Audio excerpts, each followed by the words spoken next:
First of all, I'm using my Panasonic S5, and I'm using a Helios 44-2, for those who care. And I'm using a Zoom H1N audio recorder and a Purple Panda lavalier mic, for those who care. So, you know how they say, like they, who's they? You know how they say that when one door closes, another door opens? You know, like something doesn't happen, it wasn't meant to be, something better is coming right around the corner, there's something better out there for you, a better fit, something more advantageous for your life or your business or whatever, like it wasn't meant to be, or as my mother used to say, it wasn't beshert, you know, it wasn't fate, it wasn't meant to be, it wasn't supposed to happen, you know? One door closes, another door opens. And now you're expecting me to say that another door opened. But see, I don't even believe in that. I actually think life is filled with doors, you know. Like every day we can choose door number 1 or door number 2 or door number 3, or, you know, there's a plethora of doors. And, you know, if you choose one, what are you missing if you didn't choose the other one? You know, what could have happened if you chose door number 3? You know, what's behind door number 1? And, you know, the door that you chose, is that really what was right for you? Like, life is filled with that, you know, it's just filled with possibilities, you know, sliding doors, you know, wherever you wind up, that's where you are, you know, wherever you step into, that's where your existence is. And so this whole Tribeca thing, you know, being turned down, being rejected, and the way it made me feel, of course I was disappointed, you know, I wanted to get in. You know, why would you submit if you don't want to get in? But I knew it was a long shot, you know. I mean, there are thousands and thousands of people who submit. It's one of the biggest festivals in the world. And, you know, I would venture to guess that probably 80% of the films that submit probably deserve to be in. There's just not enough room for everybody.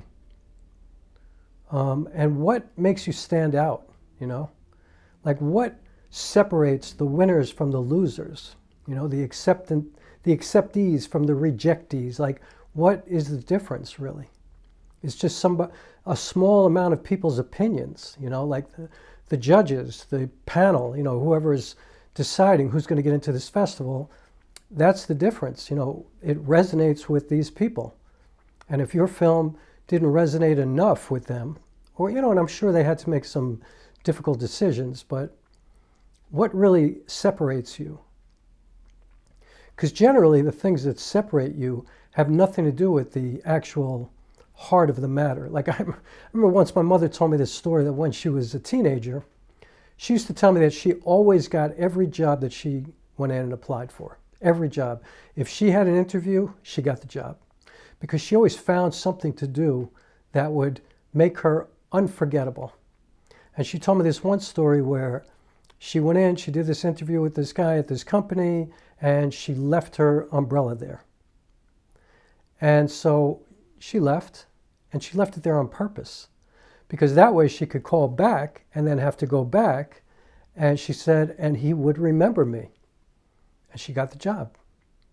So what separated her? You know, was she more qualified than other people who tried to get that job? Probably not. You know, probably it was a secretarial job. Like, you know, as long as you can type and be a nice person and, you know, pay attention, probably get the job. And so I don't know what separates one film from another when it comes to a festival, you know, or an award, an Academy Award or whatever. It's just a bunch of people who have the right to vote, you know. However, I do now think that it was a blessing, and I don't really use that word in a religious term, I'm not that guy, but I do think it was a blessing that I did not get in. And don't get me wrong, I would have preferred to have gotten in, you know. Like, to be accepted to a place like Tribeca, that's a big deal. It's good for my career, it's good for the film, it's good for everybody involved. It's exciting, it's happiness, it's fun, it's celebration, and, you know, but I don't need that kind of acknowledgement, you know, for me to know what my work is, to know what my art is, you know, to know the value of my work, the quality of it. Like, I don't need that, you know, like, you know, the quality of my work, whether my work, my plays, my films, my music, whatever, whether it's good or not, that's up to you. It's not for me to say, you know. It's not for me to judge. Like, I think it's good, of course. I'm making it. I'm doing it. You know, but there are critics in the world, there are judges, there are audience members, there are just people who receive your work.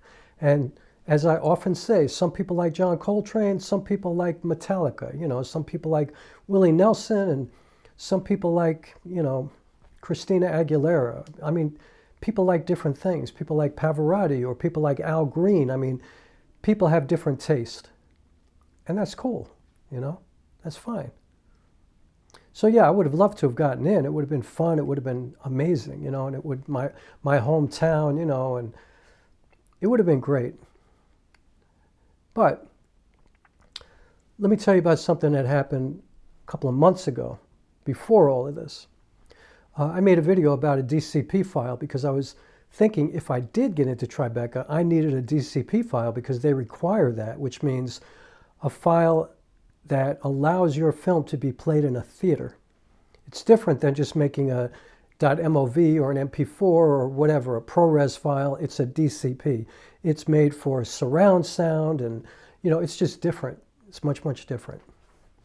And it costs a lot of money. And so I did this video because I also found out at the time, I was under the impression that you needed to shoot straight 24 frames per second to get a DCP file. But then afterwards I found out that's not the case, that, you know, most cameras today shoot 23.976, and that's become a standard as well. And it is easier if it's straight 24p. But if you're shooting 23.98, it's fine too. That's cool. So anyway, somebody reached out to me when they saw that video, and it was a filmmaker from LA, a guy named Martin. And he reached out to me, and he, you know, left me this beautiful message, and then we actually spoke on the phone, and he was so generous of spirit to spend a lot of time with me on the phone, telling me, giving me some advice and some insight from his experience, which is much greater than my experience in the film business. And so we talked, and then, you know, afterwards, you know, we talked for a long time. And I also checked out a lot of his work, and his work is brilliant, you know. Like, if you've ever seen the movie City of God, that's what his work is like. It's like that edgy, powerful, visceral, human work, you know, like you feel it, you know, you watch it and you feel it like in the middle of your chest. And I love that because that's what I try to do, you know. I know that's what my theater work is like, and hopefully my filmmaking is like that, and that's the way I live, you know. I'm just kind of raw like that.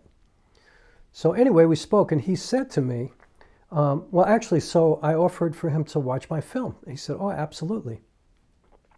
Because I wanted to get feedback. Now I'm getting feedback from somebody I don't know, who's a filmmaker, who's been in the business for quite a while, and who I just felt is going to be honest with me. So he got back to me after watching, and he said he actually watched a number of times, and, you know, he gave me his feedback. And one of the things that he said was that he felt like if I went back, and, you know, he qualified it by saying, it's great, you don't have to do anything, you don't know me from, you know, feel free to tell me to just fuck off, you know, like, but I'm just telling you, my feeling is that if you really focused on the sound design of this film, it would elevate it to a whole nother place. And he said, it's already great, like a beautiful film, like I felt it. You know, he watched it 3 times, and then subsequently he watched it more times. And what was funny about that was a couple of weeks before I even met with him, you know, even knew who he was, even knew he existed, I watched a documentary that was done by Michael Del Monte years ago. And Michael Del Monte, if you don't know, is partners with Mark Bone. They have the Art of Documentary, which is a great channel, you know. Check them out, Mark Bone, Michael Del Monte, Art of Documentary. It's a community of filmmakers for teaching people how to make documentaries, but it's not just teaching, it's like just a community of people from beginners to seasoned, you know, filmmakers. And they actually fund some of the filmmakers' work in that Art of Documentary. But, you know, you pay to be a part of this thing, and they have different modules, they call them, and you learn, you know, from the basics to the more advanced, you know, things that could help you to make better films. You know, and I think the best part about it is that it is this big community. So anyway, I digress. I watched this this documentary that Michael Del Monte had done about 10 years ago, and it was about a Kenyan runner, a world-class runner. I can't think of his name right now, but I mean, he had won a bunch of major marathons. I think he was training for the Olympics, or maybe he had already run in the Olympics, but he was a world-class runner. Like, at the time, you know, one of the top 2 or 3 marathoners in the world. And they did a documentary about him because he became a politician in his country. He went back home to his village to serve his people. It was a beautiful film. I mean, the character was so compelling and so amazing and inspiring and all of that. But what was striking for me was that the film matched all of that. And part of it was that as soon as the film came on, it was the sound of his feet hitting the ground when it was a video of him running at the beginning, and he was just training, and you could hear his feet hitting the ground, you could hear him breathing, and you could hear like his training gear like rubbing up against his clothes, and you hear people around him and cars going by and kids laughing, and you know, he's just running through all kinds of places because he's running long. He's training for a marathon, so I don't know, maybe he's doing an 8-mile or a 10-mile, he could be running an 18-miler, like he's out there. And I could hear like all of this intense stuff, and it was like a film within a film. You know, like I couldn't wait for the story to unravel because they already had painted this amazing picture, and it was like I said, a story within a story. And that's exactly what this guy Martin said to me. He goes, it's like a film within a film. You know, it's like if you go into that sound design and really think of it that way, like adding to the story, you know, like having another camera, you know, or having another kind of subconscious going on at the same time with the conscious. And I just thought, wow, like, and you know, I did pay attention to the sound design when I did it, but my thinking wasn't elevated in that way. Like, I've learned a lot with my filmmaking, and now I've been doing it for a few years, but I still have so much to learn. I think we all have so much to learn. But I felt like I had missed a great opportunity. And, but, you know, whatever, it was done. I had submitted already to Tribeca, so fast forward, I get rejected. I'm devastated. I'm just tired. I'm sick of a lot of stuff, you know. I'm just made me kind of mad, but it really made me mad about things that had nothing to do with the film. It was just other stuff, you know, people and just crap in my life that was really bothering me, you know. And so anyway, I reached out to Martin because I thought to myself, I hadn't submitted the film anyplace else, and I'm like, you know what? Because he had said to me, don't show this film to anybody until you go back and work on the sound design. But, you know, I had already submitted, so. But anyway, I said, you know what? I'm going to take this opportunity to rip it apart and start, you know, I'm going to focus on the sound design. So I reached out to Martin. I texted him. I said, listen, man, I just want to let you know, I thank you so much for that conversation and for reaching out to me because this is what happened. I told him the whole story and how now I'm going to start over. And I hit send on the text, and I'm telling you, before I picked my finger up from my phone rang and he called me. And to make a very long story short, we're not going to work together, you know, because he wants to get involved. And so he's going to send me a bunch of notes and just tear this film apart, which I'm wide open to. And again, he said, look, are you open to it? And, you know, I look at it like this, you know, I think when you're working with an artist who you respect, you're starting from, it's really great, you know, and any kind of feedback you give is just to make it better, you know, and it's just opinion. I don't have to take his advice, but I respect his work and I respect him. You know, we've now spoken a few times, you know, at length, and I have a pretty good bullshit meter and I have good instincts, although I've made some big mistakes with people too over the years, but I get good feelings from him, and I love his work. So he's going to send me feedback. And the other thing he mentioned was he can connect me with a colorist that he works with. And he said it's the same thing with color. Like there are certain scenes where you can like really go and work with the color and make it more intense for certain sections and then back off a little bit in other sections. And again, a story within the story, a film within the film. And I just think that's so brilliant. I'm so grateful to now have a more elevated mind when it comes to my filmmaking. Like, I feel like I have that kind of mind already in the theater, you know? And I think that's because I'm a solo artist, and so I'm limited with the resources that I have on stage with me, and I don't have a big set ever. It's just usually me and my body and a pretty cool lighting design, but that's it. You know, like I have to create a world with my body and with my text so that, you know, a theater full of people can stand there and look at one guy for 2 hours or 2.5 hours and be engaged. I have to be able to create a story, character development, stories within stories, you know, exposition. Like I have to really build it, you know. And now I'm getting to that place with my theater work. And so I say all that to say that my film, this is the end for me, is officially no longer finished. And now it's a work in progress once again. And I'm waiting to get these notes. Then we're going to work on the sound design.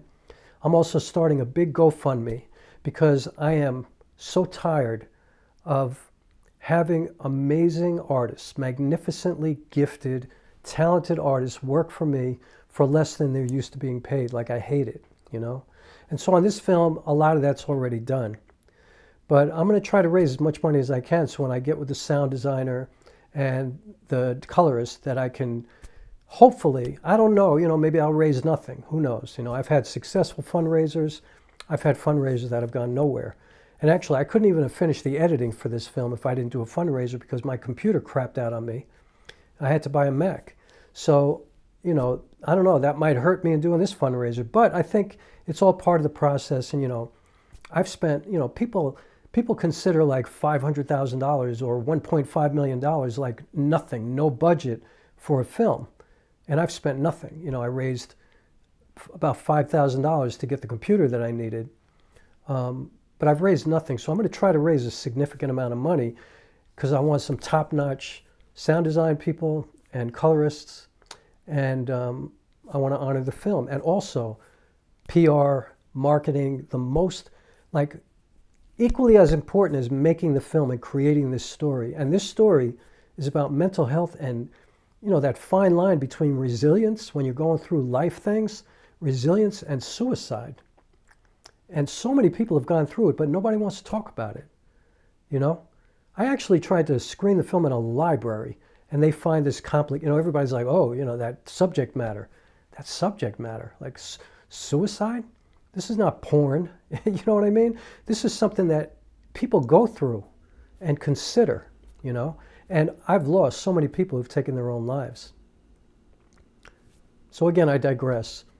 This is the end for me, is now a work in progress again. I'm grateful to have been rejected. I'm grateful to have taken that blow and been devastated and just floored. But I took the 8 count and I got up, and now I'm ready for the final rounds of this fight to win. You know, either by a knockout or by decision. Doesn't make a difference as long as I get to the end and finish. And if it's up to the judges, that's fine. But I need to serve this work, and this to me was like a door opening, another door saying, hey, you got rejected. Now nobody has seen the film except for the friends and people that you trust for feedback, but the world at large has not seen the film. Nobody knows it. You haven't done any business with this film. You know, don't be lazy. You know what I mean? Like, strip it up. So a lot of changes ahead for this film, which includes the music, you know. And I have this magnificent score, but I'm going to serve the work, and whatever's right for the work, that's what's going to be in the final film. And so I'm so grateful to Martin. Thank you very much. He's probably going to see this video because I know he watches some of my videos at least. And I haven't spoken to him like this, although he knows I'm waiting for the notes. But I thank him so much for his artist heart. You know, he's a fearless, balls to the wall kind of artist. I can tell that's what his intentions are. Like, I don't know him, and he doesn't know me. But, you know, so far the conversations have been good, and he's an accomplished filmmaker, and that's good for me, you know. It's going to help me. It's good to learn, always, you know, and it's good for me to, you know, provide anything that I can give to him as well, from my experience as a storyteller, as a performing artist, as somebody who's got loads of experience being in front of people and crafting stories and dealing with character development and stuff like that. Like, I'm very meticulous with my work, so anything that I can contribute, I'm always looking to contribute to people. So, real quick, as far as this fundraiser is concerned, I'm going to set up a GoFundMe. And we are going to do a screening in May, and that's going to be a talkback, but it's going to be a private screening, only for people who either contribute or friends and family and stuff like that. And it's really going to be a Q&A for feedback. I might do some workshops. I give performance workshops and writing workshops, and so I'm going to create some kind of perks for people that if they contribute a certain amount of money, they can maybe have one-on-ones with me for performance or writing, filmmaking, solo theater.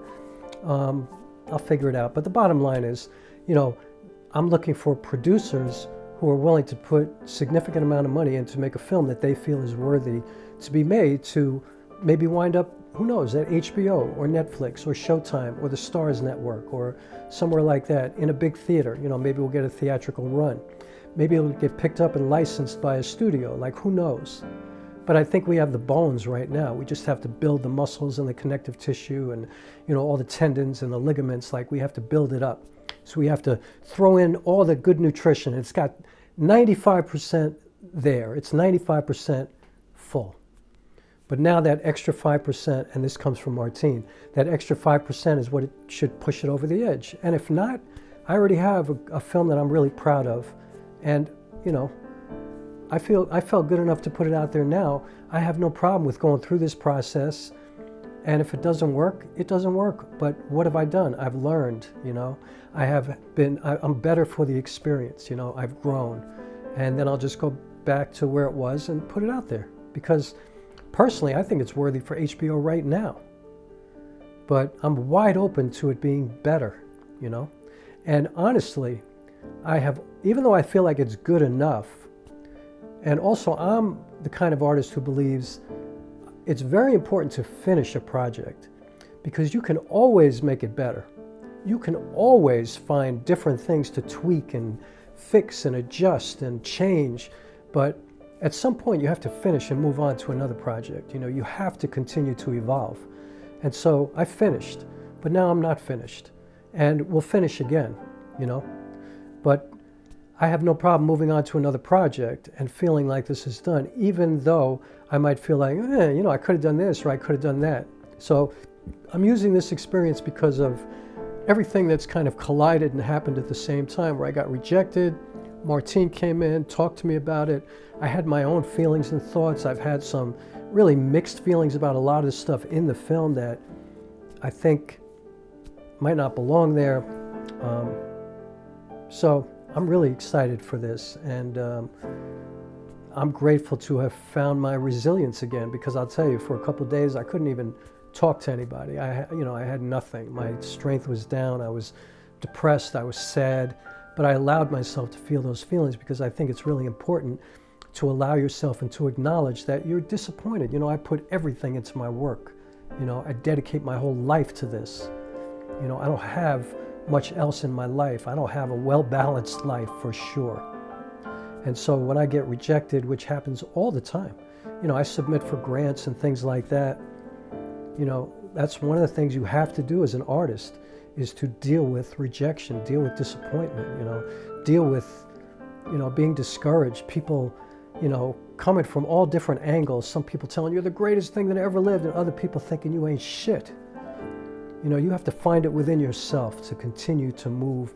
And if you're really a committed artist, you're going to keep making it work, no matter what happens, because that's what you do, and that's what you are.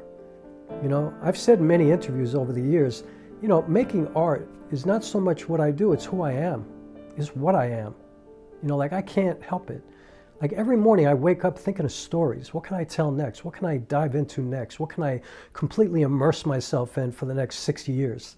That's how I think, And I love the process. I love development, I love it. I love the journey. I love rehearsing.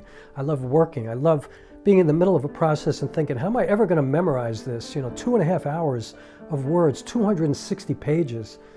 how's this going to happen? It just seems impossible. And then, you know, you work a little bit each day, a little bit each day, and you just keep working and you just keep doing it and you just keep trying and you just keep trying and you commit and you dedicate and you don't negotiate with yourself. And then all of a sudden, 3 months later, you got 15 pages. And then 3 months after that, you got 65 pages. And then all of a sudden, it becomes easier and the muscle builds and you get stronger and you get, you know, just better at it. And all of a sudden, you got 2.5 hours, you know, and all of a sudden, you got a film. And all of a sudden, exposure makes sense and white balance makes sense. And, you know, how to manually focus like I'm doing right now. Like all of a sudden, it all makes sense. But you just have to do it. You know, you have to apply what you learn. You can't just keep learning. You can't just sit here and watch YouTube videos or go to school or have a director and not apply it and make art, make the work, make mistakes, fuck it up. I digress, but in the best kind of way. So, yeah, we're a work in progress. You know what? I don't know if the GoFundMe is already created, there'll be a link in the description. If not, it'll start showing up in my next video and in every video after that. And I'm sure I'll talk about it once I set it up, but that's what's coming. Thank you so much for watching this, for hanging in there with me. Thank you to everybody for reaching out to me, who I think a lot of people were kind of worried about me. And you know what? I appreciate that, because I think I was worthy of being worried about, because I was pretty messed up. But I'm okay, I'm good, and I'm gathering my strength and recovering. And I'm so in love with this process, you know, the good and the bad. You know, it's like, because the good stuff is so like enhanced from dealing with getting knocked on the ground and getting your teeth kicked in, you know, because then when the good things happen, and the thing is, it's not one big good thing, it's each day, it's each moment, you know, it's each step of the progression. That's the thing that really is of such great value, when you get your ass kicked and then all of a sudden you start to progress again and you're like, damn, I could do this, you know? Like nothing could stop me, nothing can keep me down. You know, things can put me down, but you can't keep me down, ever. So thanks for watching. I'll be back soon. That's it. Please subscribe. Oh, I hit 700 subscribers. That's amazing. I can't believe it. And you know, I know most people like 700. That's ridiculous. That's a teeny tiny little YouTube page. But for me, that's gigantic. And you know, so thank you so much for that. I'm so grateful for that. And that people are kind enough to come here and watch this channel. And hit the like button if you like what I do and help me grow this channel. And onward we go. All right? Thank you. See you later. Have a beautiful day.